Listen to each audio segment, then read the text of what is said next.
Donald Trump Jr., named Man of the Year by Daddy Issues magazine 40 years running. So, what brought America's greatest living Donald Trump to India?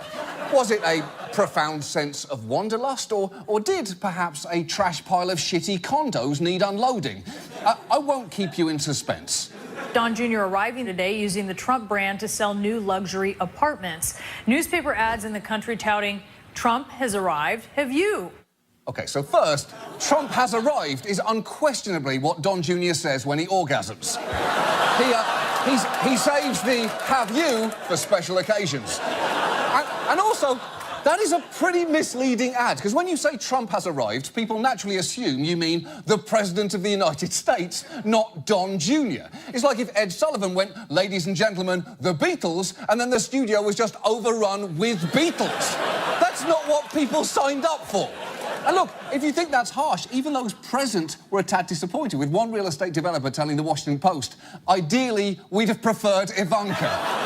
Which, yes, is understandable, but you're coming off a little ungrateful there, India. Just be thankful you didn't get Eric, OK? It could have been worse.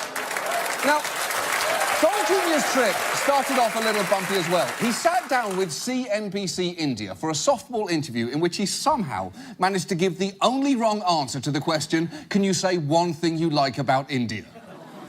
I think there is something about the spirit of the Indian people that's unique here to other parts of the emerging world. You go through a town and and I don't mean to be glib about it, but you can see the poorest of the poor. And there's still a smile on a face. You say hello. It's a different spirit that you don't see in other parts of the world.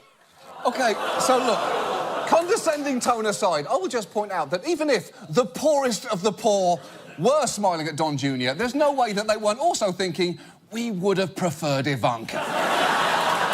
But the actual substantial problem with this trip was the ethical questions that it posed, in part because those who bought into those condos got offered conversation and dinner with Don Jr., which is fine for a private citizen, but it becomes problematic if he's perceived as representing the government. And while he insisted that he was just a private businessman doing private business things, one speech was originally titled Reshaping Indo-Pacific Ties, the New Era of Cooperation, which sure as shit sounds like foreign policy, and they must have realised that it was a problem because the title was later changed to Fireside Chats with Donald Trump Jr., Executive Vice President, the Trump Organization. Presumably, in between, it was billed as Big Boy Business with I'm Donald Trump too. Still, I will say this in Donald Jr.'s defence. It may be difficult for him to sell access to his father's inner circle because, as he revealed during that fireside chat, he doesn't seem to be anywhere near it. What are conversations at home like? Well, again, I think these days I see him so little that we don't actually talk politics. Now, when I think, hey, why don't I call him just to say hi, I think about the stuff that he's dealing with on a daily basis. When something goes on, in a country far, far away, and I don't even want to bother him. I feel it's almost trite to call him and just to say hello. Does that make any sense? It probably doesn't. No, you're right. It doesn't.